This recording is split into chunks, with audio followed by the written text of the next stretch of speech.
Are you looking for a space where you will learn to improve your mental strength, emotional health, and heal your insecurities from the inside out? Take the first step to living a more meaningful life with the Better Me with Body by Bree podcast. I'm your host, Bree. I'm a certified personal trainer, entrepreneur, and mother of 3. I've helped empower thousands of women to take action through fitness, nutrition, meditation, personal development, and aligning thoughts with action. This podcast is for those who are ready to feel inspired and motivated to live a more purposeful life. Let's grow together. When it comes to fitness, it can be a fine line between health and obsession. I have been in the fitness industry for over 12 years, and I can tell you firsthand, there are a lot of people who preach health and fitness, but actually are some of the most unhealthy people mentally and physically. In this podcast, we are going to address the 5 ways fitness can become obsessive and how to avoid falling into this trap yourself. Let's get started. Hello, friends. I am actually currently in Logan, Utah, shooting fitness videos for iFit. And this podcast topic is actually perfect for the moment that I'm in right now. The pressure that some of these trainers feel to be the epitome of fitness is intense. I have seen fitness professionals fall into the trap of cleanses, water pills, fat burners, and hours of cardio just to look the part. But behind the scenes, they're actually exhausted. They have adrenal fatigue. They can't sleep at night because their body fat is so low. They can't recover after their workouts because they aren't eating enough, and they have low energy levels.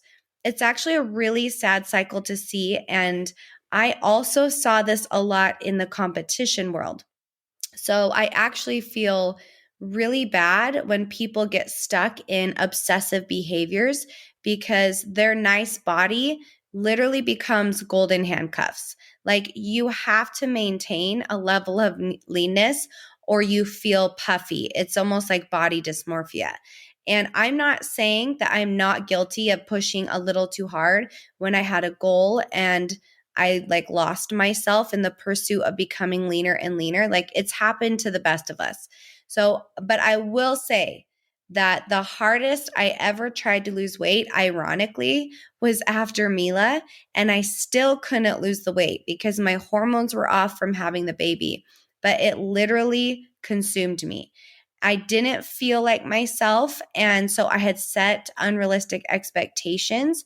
And then when my expectations weren't being met, it was really frustrating. And so remember, the root of all frustration is unmet expectation. So I hit a wall. I had to give myself a break and my body and my mentality a break and just live in maintenance for almost a year to heal my hormones. And that's what I did. And guess what? Life went on. I was fine. I let go of the compulsive need to return to my normal body and I let myself heal. And it was a really beautiful journey. So, how do you avoid falling into the obsessive trap? Let's start with these 5 questions. So, I want you to do a little self-evaluation and answer honestly when I ask you these questions. Here we go. You might be obsessive if your day starts with weighing yourself. You put so much emphasis on what that little number on the scale says that you start giving your power away. You're upset or you're in a funk if your weight is up a few pounds, and you're actually elated when it's down.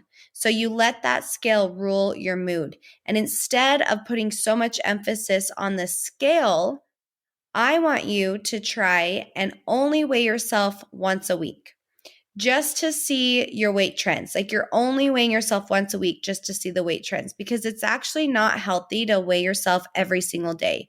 Your body will shift in water weight 2 to 4 pounds every single day. And there are a lot of factors on if your weight is up. So you could need to go to the bathroom. Maybe you did a hard workout the day before, because your body will retain extra water to repair your muscle. Maybe you ate higher sodium yesterday.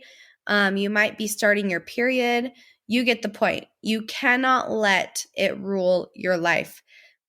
So, little steps to free yourself from the scale would be to weigh yourself only once a week and then focus on daily mental wins. What are the daily habits that you're doing right? What makes you successful? How did you make healthy choices today? Not out of hate for your body, but because you want to feel amazing and you love your body. We actually just started our Renew Challenge, and I'm always trying to teach women how to push themselves out of their comfort zone without becoming obsessed with the result. Instead, become obsessed with the process and the journey and healing your past habits that have been holding you back from being the best version of yourself. All right, number 2, you might be obsessive if you can't go out with friends or go to family functions without feeling anxiety about what you're going to eat there. Now, when I start seeing these behaviors with clients, it's an automatic red flag. What's more important, your relationships with friends and your family or your diet? You cannot let your macro numbers rule your life. Being with loved ones and making memories are important. So, if let's say you have this favorite pie that your grandma made you and you don't eat any because you're on a diet, you need to reevaluate your priorities and see what's really important. You can have a healthy balance and still feel amazing. So, to help you with this, I would suggest planning a get together that involves food, and you can practice moderation in the moment without having to track those macros exactly. You need to know how to trust your intuition and yourself. Because remember, your relationships are too important to sacrifice to be lean. No one really cares how lean you are. I will tell you that right now. Nobody cares. They care about how you make them feel, and relationships are all that matter in life. All right, number 3, you might be obsessive if you cannot eat without tracking your macros. I know this sounds counterintuitive because I'm a macro coach, but it's important to know that you can live your life without the numbers too. Like there's a time when you want to really hit goals and really hone in on tracking. There will also be seasons of life when you need to live and eat intuitively and practice what you've taught yourself with balancing macros naturally, because you should not live in by the numbers forever. It's not a healthy mindset to be in. Food is so much more than just calories in your body. It's an experience, it's memories, it's fun. So find your balance where you feel healthy and happy. And if you are becoming obsessive with macros, then a solution I would suggest is taking one day a week where you don't track and you just try to eat healthy. And you'll notice that you usually make the same choices. You're able to still get protein in, you're able to have balanced meals, and your life still goes on without tracking macros. And that's a beautiful thing. So find the balance. That there's beauty in the balance, you guys. Okay. Number 4, you might be obsessive if you cannot let go of trying to be lean. Have you felt like you're in a deficit for what feels like years? Or are you always in and out of diets? Or do you feel lazy if you aren't always pushing harder? This is a trap that a lot of women fall into, and you are not alone. It's actually really easy to fall into this trap. And I see women who feel guilty if they miss the gym, and it really gives them a lot of anxiety. Like they cannot go a day without missing their workout, or they go to extremes with cutting out foods like sugar or carbs. And one thing that helped me was to do a lot of self work on my worth. So if your worth is based on your body, you will never feel satisfied. If your worth is based on who you are as a person and your higher self, then you'll feel at peace and you'll feel content and you'll feel happy while working on goals without becoming obsessive. Because this is where meditation and connecting to your higher self and focusing on your purpose and your potential and your calling here on earth is so powerful. You are more than your body. So start figuring out what that is. Why is it so important for you to be lean? Why do you stress so much about being smaller? Is it to impress other people? Is it a distraction from something else in your life that you actually don't want to address? Do you feel like you don't have control in your life? So this is the one area that you can control. Dig deep and figure out why this is such a struggle for you. And I promise it will be life-changing. All right, number 5, you might be obsessive if you are constantly comparing yourself to others. Let me tell you, comparison is the thief of joy. I have really come a long way in my journey of comparison. I think honestly, it's part of our humanness to compare ourselves to others as a gauge for how we're doing. Like, am I successful? How's this person doing? Like, I think it's just natural. You actually have to work really hard to let go of that notion. It takes a lot of confidence in yourself and who you are to let go of that comparison game. So if you're truly happy with yourself and who you are, you have no need to compare yourself to someone else. All your accomplishments, all your mental wins, all your progress gets thrown out the window when you start comparing yourself to someone else, because you won't feel good enough and you'll always be lacking. You have to compare your best with yourself. You have to look inward and be okay with your own progress. And one of my favorite phrases is, the water is greener on the other side because it's fake. You don't see the struggle that the other person's going through. You don't know their personal habits or if they're even happy. Like, you have no idea. They could be miserable. You could see someone else that has an amazing body and they could be struggling with body dysmorphia and they could be miserable and not even happy about that amazing body that they have. Or maybe they just eat chicken and broccoli all day, and that's not living. I would never want to do that. I don't care how ripped I am. That is not living to me. So focus on how you build a life and habits that do make you happy.